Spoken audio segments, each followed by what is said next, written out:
Hi guys, Ricky Pope here. It's been a crazy week.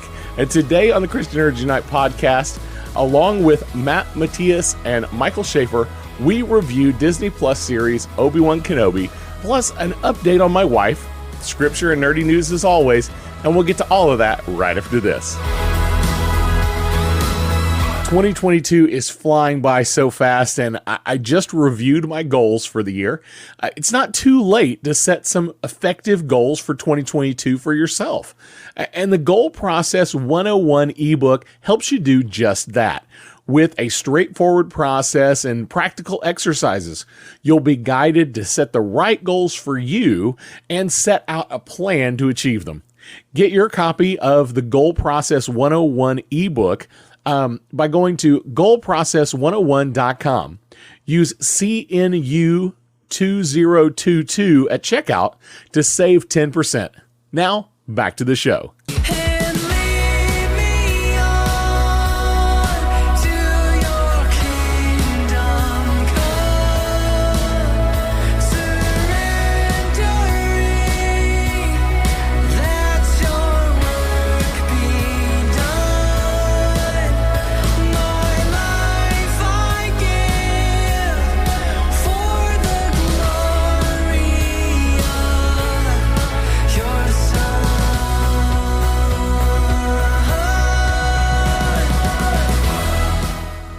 First, a quick update on my wife, Marie.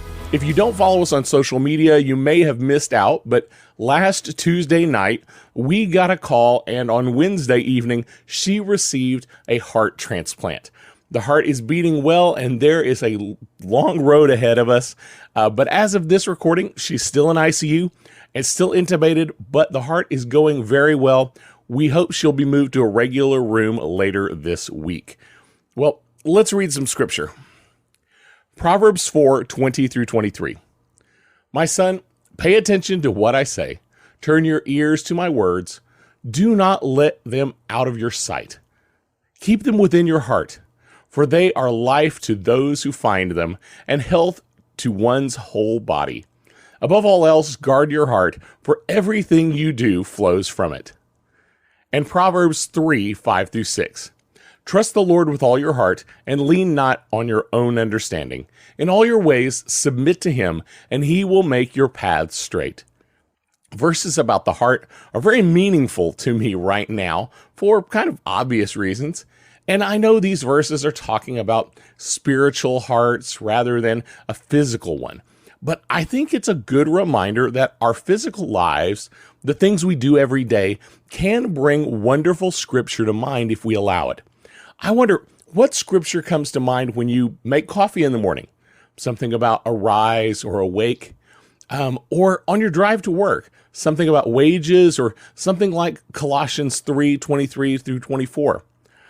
I hope you'll take time this week to consider scriptures throughout your day. Now let's do some nerdy news. Sad news, Nicole Nichols, maybe better known as Lieutenant Uhura from Star Trek the original series, died at age 89. Nichols broke many barriers in her life as an actress, including being one of the first interracial kisses on television. Later, NASA hired her as a spokesperson to encourage girls and African Americans to become astronauts. She will be greatly missed. Ben Affleck will reprise his role as Batman in Aquaman 2, Aquaman and the Lost Kingdom. We already knew he would appear in the upcoming Flash movie. And also, it appears he's going to appear in the Shazam 2 film. At least the trailer hints at that he might appear, although it might just be a reference to Batman and not actual new footage. Will he reprise the role again in the future? Only time will tell, but I expect at most it will be in a cameo setting. The Disney Plus show She-Hulk got a new trailer during Comic-Con, and it looks much better than the teasers we had before. I had lots of concerns about the CGI work on She-Hulk, but this trailer looks much better. I would say it is not the MCU film quality, but it's definitely good enough for Disney Plus quality, I think. Based on the new trailer, expect lots of humor, some fourth wall breaks. That is something that She-Hulk did back in the day. And lots of bad guys that are fringe Marvel characters. My guess is that this will be a Monster of the Week style show where each episode gets a new bad guy that we have to deal with. And then there will be an extra overall story arc that kind of builds a little bit each week and wraps up with the final episode. I'm looking forward to it. Last week, I interviewed Matt Matias and Michael Schaefer. And this week, they joined me for a great review of the Disney Plus show Obi-Wan Kenobi. Let's get right into the review. I was hoping we would get into some nerdy stuff because that's Mike's power. That's his superpower. Yeah. Is talking about nerdy stuff. What kind of nerdy things are you into, Michael? Star Wars, Marvel, Lego. Bionicle. That Lego Bionicle is under Lego, so I know. See, very he's cool. The theologian of nerdiness. Nerdiness. Yeah. Very I have cool. actually this week I have been organizing show and tell time. All of my Bionicle parts. So I've got these huge, like gigantic Ziploc I get bags so mad at him when he does this. Of more it's always show and tell and stuff. It is. The thing you can get away with it on this one because he has it's an actual video podcast, so you can get away with it. We're having a conversation. He does it on the audio podcast. We're having a conversation. My blood just starts boiling. I'm just trying to be relevant. That is awesome. Well, I will say one of the big things for Christian Nerds Unite, our niche is talking about fandoms and preferably talking about them from a Christian perspective. Mm-hmm. So I'm all about that. So Mike and I, whenever we have our one-off episodes, we do talk about nerdy stuff like Marvel and Star Wars and like the most recent shows that's come out. And I'm pretty sure you've exhausted those points, ad nauseum at this point with other guests of like with the Kenobi series and what have you. That's, I mean, we're willing to wax poetic with that stuff if you'd like. So I hear you guys watched the Kenobi show and enjoyed it. So most of it. I really enjoyed the show. And coming from an old Star Wars fan, I'm kind of interested to see what you guys' take is. Now, Matt, I got the idea of how old Michael is. Matt, I don't know exactly how old you are other than you said something about middle-aged earlier. So I'm assuming 57 years old. You're 50. You're no.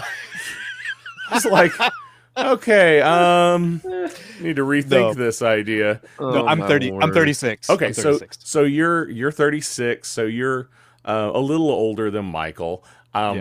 I saw Star Wars: A New Hope in theaters the first time. So God bless you. So I'm an oldie. I'm over 50. I'm the nerd over 50 in the room. So, taking a look at everything that had come before, and I find that people like me tend to enjoy all of Star Wars simply because when we were kids, Star Wars quickly exhausted itself, and we had to wait 15 years for new Star Wars to come out. Mm-hmm. Now new Star Wars comes out on a daily basis. Mm-hmm. Yeah. So I find that that younger viewers tend to have a different take. So let's see. So Michael, what was your first Star Wars experience? My first Star Wars experience was in 2005. It was the release of Revenge of the Sith. Okay, so the last of the prequels. The last of the prequels. The good one. Yeah. My youth group was taking a trip from St. Louis, Missouri to Denver, Colorado. We were going there for a ministry missions. If you know Assemblies of God, it was for fine arts, if you've ever heard of that. So we're driving out there. We're all in a big charter bus, and we decided to watch through all 6 movies. This was when Revenge of the Sith was still in theaters, but someone had an illegal copy on VHS. So we, nice. we watched it. I was thrilled because as and I was 11 or 12 at that time. This was my first PG-13 movie, so I was excited about that. But that was really my first big exposure to Star Wars that I can remember. Okay. And then it was kind of on the back burner a while. You know, I got into Marvel before getting back into Star Wars. This kind of all started back up for me when I went into ministry school and just had a bunch of other friends that were into nerdy stuff. And so this was when Disney bought Star Wars and all of that stuff started happening. And so the new movies were coming out. I was watching those, and I was just getting back into watching the prequels and stuff. And then I started watching the Clone Wars, watched through Rebels, watched through any other Star Wars piece of media that was out there, and just fell in love with it. I think the Clone Wars and Rebels really were what solidified it for me. And now every time there's a new episode out, I don't care what it is. I'm there. I have to watch it day one.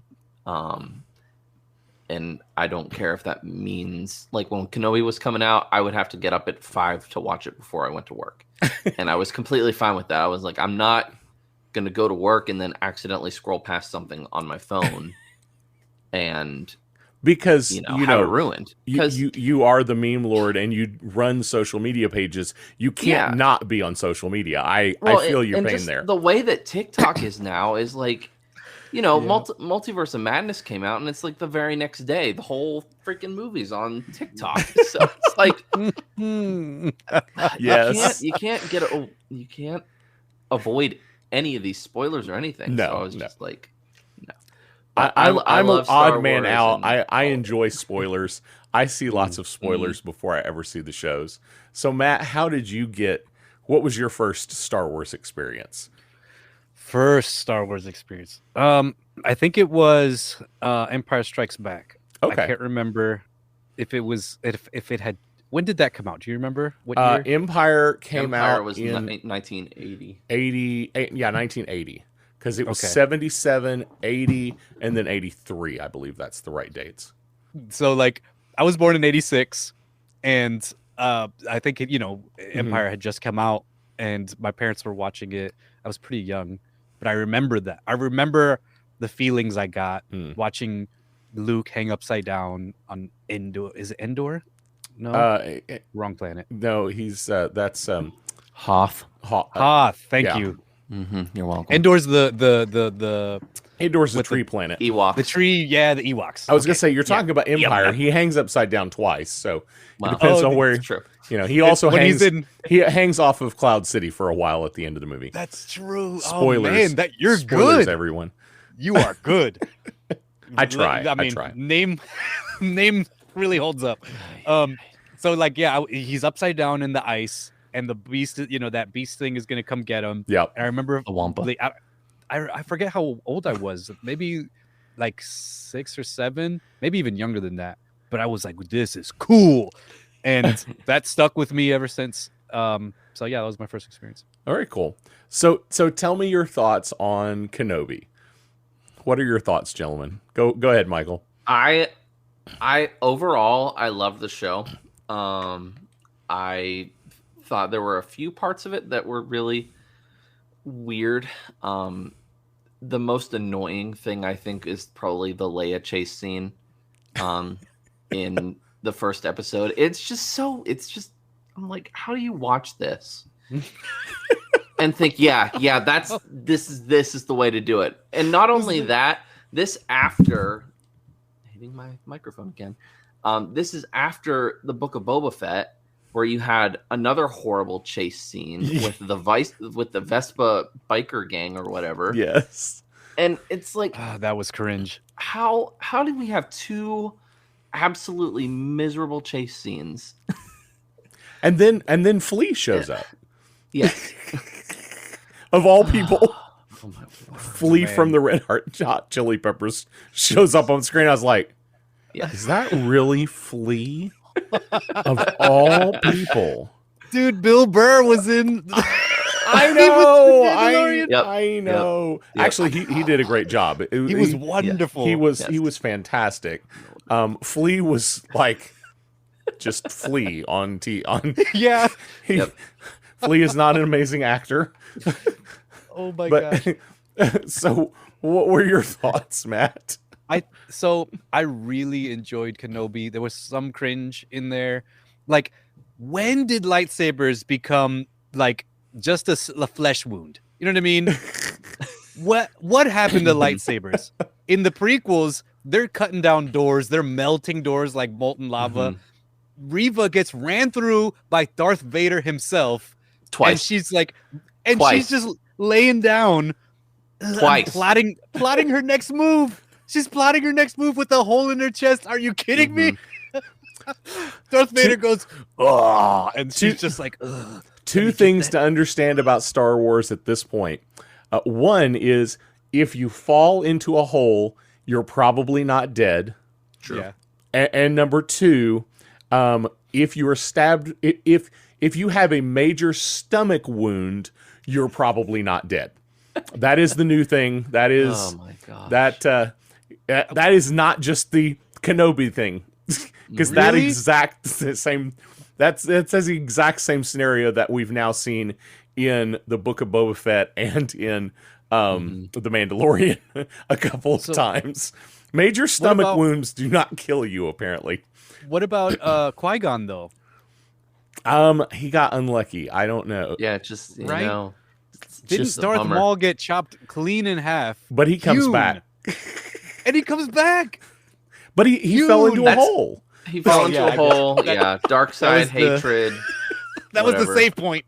That's what they go with though, is that it's the dark side, and the dark side, you know, using your hatred as an ability to remain alive, and that thirst for vengeance, which is why Qui-Gon didn't survive, because he didn't have that thirst for vengeance, and he was in alignment with the will of the Force, and he thought his death was the will of the Force. So Mike knows what he's talking about. Yeah, I think that is exactly how they're playing it. I really did enjoy the Kenobi show. I thought it was pretty well done. It got a lot of hate early on, but I think the big issue that most of the haters had were not. Recently, all of the Star Wars shows that have come out have been very episodic. Every episode is a story, and there's some thread that goes overarching for a larger arc. That was not Kenobi. Kenobi was a 4-hour movie split up into 6 parts. Each individual, if you watched a middle episode, nothing would make sense. yeah, And that's, I think a lot of the haters missed that point. They had gotten so used to the story starts and the story ends, and there's one little thing that's going to lead to the end that points to the end. But I should get a full story. No, that's not what we're doing here. This is Zack Snyder's Justice League. This is a 4-hour movie, but we're going to parse it out over the course of 6 weeks. yeah. Well, 5 weeks, I guess, because Yeah. 2 came out the first week. But I think I don't think that was a major fail on the part of Disney and Star Wars, but I think that was a major misunderstanding by a lot of the people that were watching. They're so used to that episodic thing, which I really enjoyed, that every episode was the cliffhanger for the next part. It wasn't something that I needed everything for it to all make sense. I really enjoyed that part of it. I'm super nerdy on films, especially on special effects and visual effects. Nice. I do a lot of video editing, and I do a lot of After Effects kind of stuff. So I'm super nitpicky on that stuff. I thought most of it was really good in Kenobi. You guys mentioned the chase scene in the with the Vespas from the Book of Boba Fett. Honestly, I looked at that and I said, someone forgot to turn on all of the motion blur. That's amazing. It's yes, that's what it was. It's not that it's not that it was supposed to look that slow. It's that somebody failed to finish the CGI to make it look fast. Oh my gosh, that's exactly what it was. Yep. Wow. But I thought Kenobi had much better control of the CGI. I read a lot of people made comments that the lightsabers looked weird, but it's because all the lightsabers were practical. Almost all the lightsabers in all of the movies have been CGI. Right. They're sticks that are later then generated. Those lightsabers, they had to be practical. They were casting light in a way that no lightsaber has ever casted light before. It was beautiful. It looked great. It was fantastic. But a lot of people were like, those don't look right. Well, it's because it's different. They did a lot of things like that to be able to. I'm sure they did things like that in order to cut budget and shorten production time. Because every time you pull out a lightsaber, if you have to spend, a week worth of CGI work, that's money and time that they didn't have. But I think those are my kind of my big critiques of the show. I think it was really good. I think a lot of people misunderstood. I agree that the chase scene was kind of silly and weird, but Star Wars always has something that's silly and weird. C-3PO being carried around in a backpack on Chewbacca's back is silly and weird. Let's be honest. Yes. There's never not something silly and weird. So I get it, but I did think that the actress that played Leia did a brilliant job. Perfect. So good. Did Absolutely such an amazing perfect. I don't know why job. there's so many people complaining about her. I'm like, she's like gotta be 6 or 7 years old. There's no way she's 10. Oh, I don't think she was 10 either. When they shot. Right. She did fantastic. So good. She was very well written. Her reactions made sense. If you look at later Leia, that's the kind of little girl you would expect Leia to be. Yeah, absolutely. Yes. So I thought it was brilliant. I definitely didn't. There's definitely problems, but every show's going to have problems. I just choose to overlook them because I'm just happy they're still Star Wars. Yeah. At the end of the day, I loved the whole thing. Yeah, dude, I loved your observation about the fandom, like how the fans reacted to it. That's so good. Like, I'm understanding why people reacted the way they did. That's helpful for me. Yeah, but I think the show itself, dude, I got tingles. I got the goosebumps with the interactions that they had between Obi-Wan and we lost Michael. He probably pressed a button he wasn't supposed to. He can pop back in. He's just the best. I do love the guy. We can keep talking, and if he comes back, he comes back. For those of you who are listening, Michael just dropped off the call. We're not sure why. Oh, there he is. I have no idea what just happened. Oh my gosh! Welcome back. Thanks. I have no clue. No clue. Anyways, what just happened.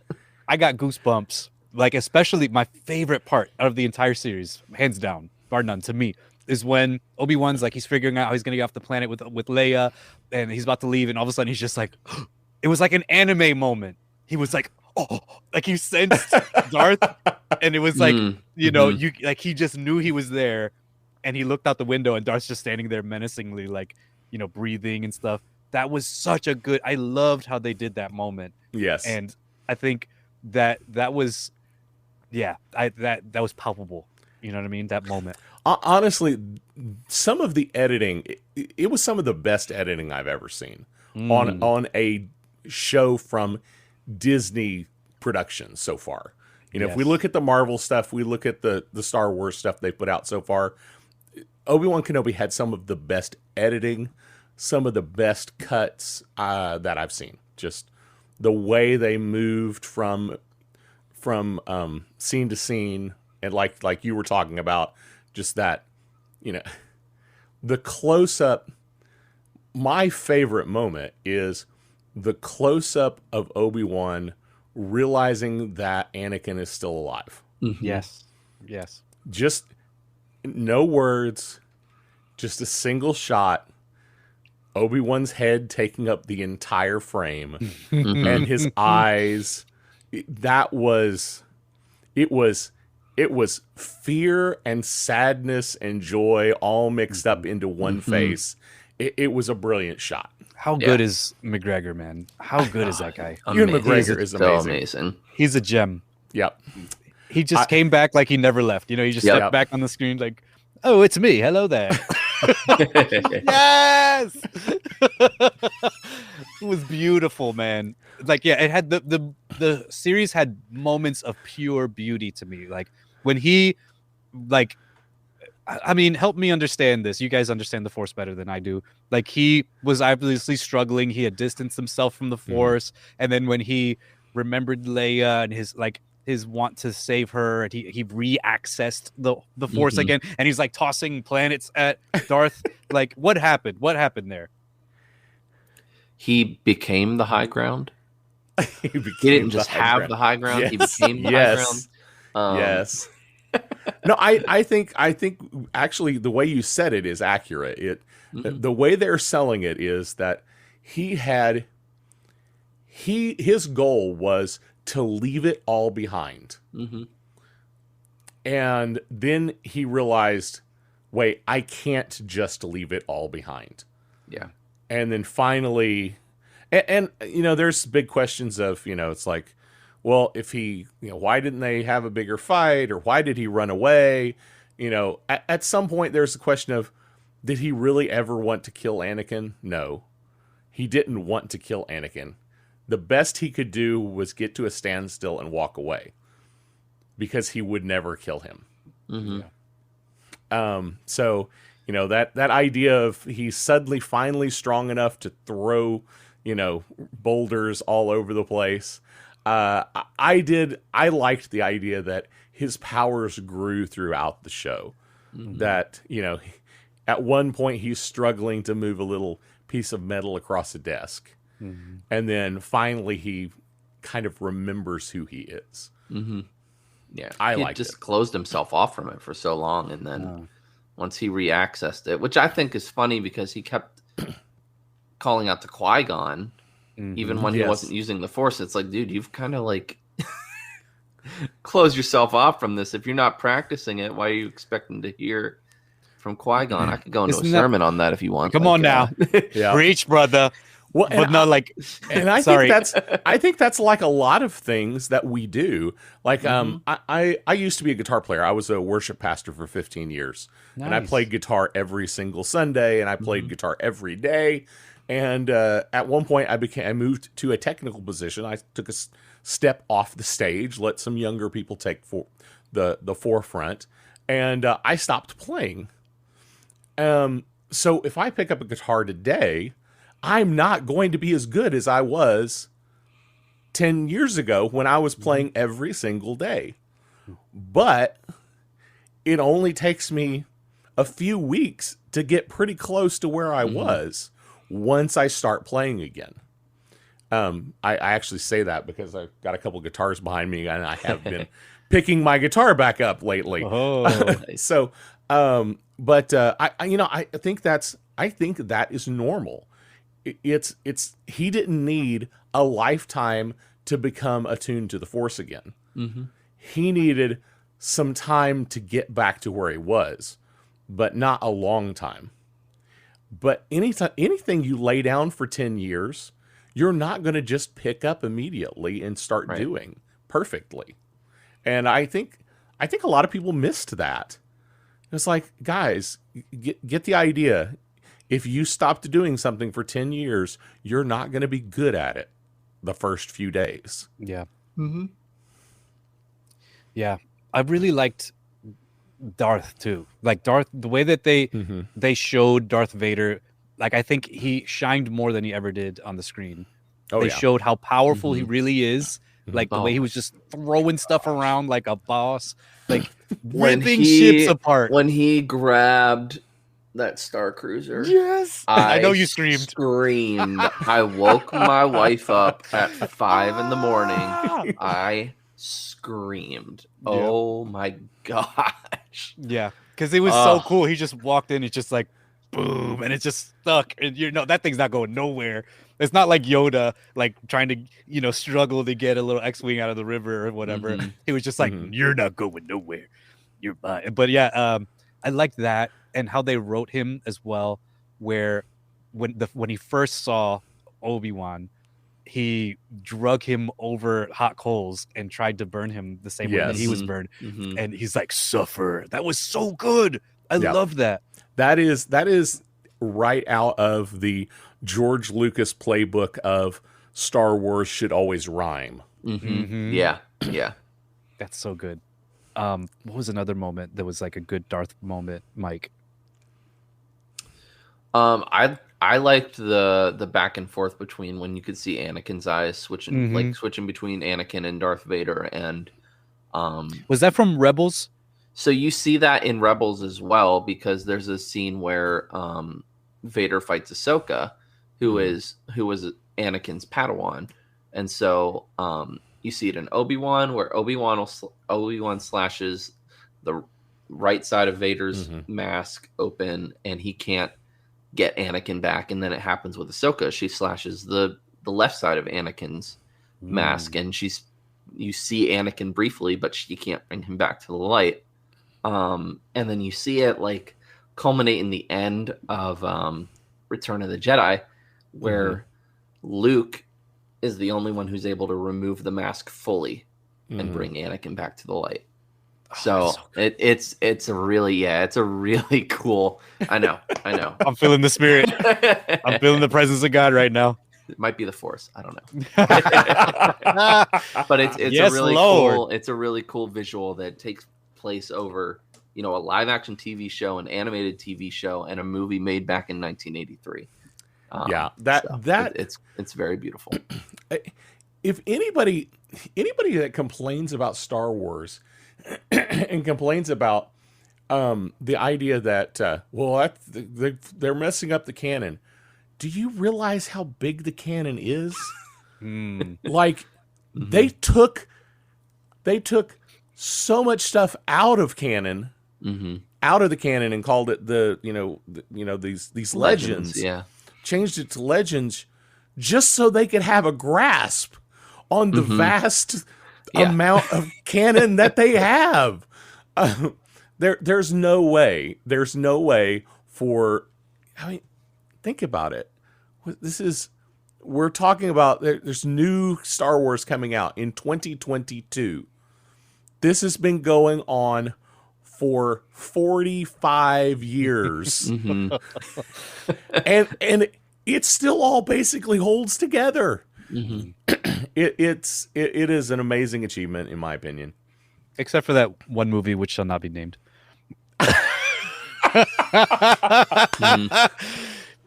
I think we know what we're talking about here. But I think I know which one you're talking about.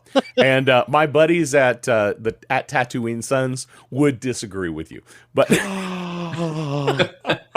do you hear this, Michael? They are even know, man. They are Ryan Johnson. They are Ryan Johnson lovers over there. Wow. I want to hear hey, you know what? It's a great Ryan Johnson film. oh. I like that. I like that answer, It's Mike. just not a Star Wars film. I want to hear their take. I'll check them out after this to see why they think. Yeah, take a look.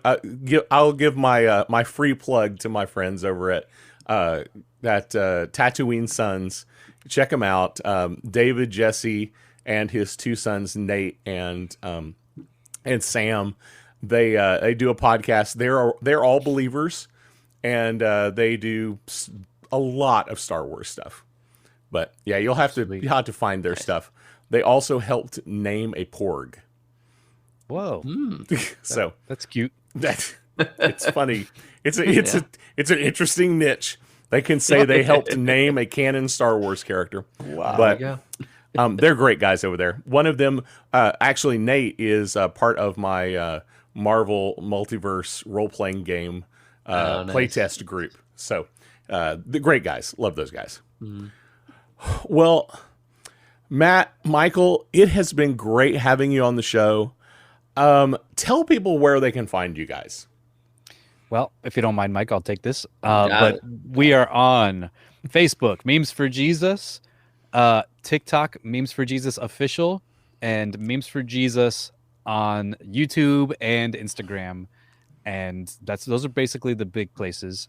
Our podcast is called Meme Lord Monday. That's available on all podcast platforms. And we interview Christian creators and help you find the meme in everyday life over there.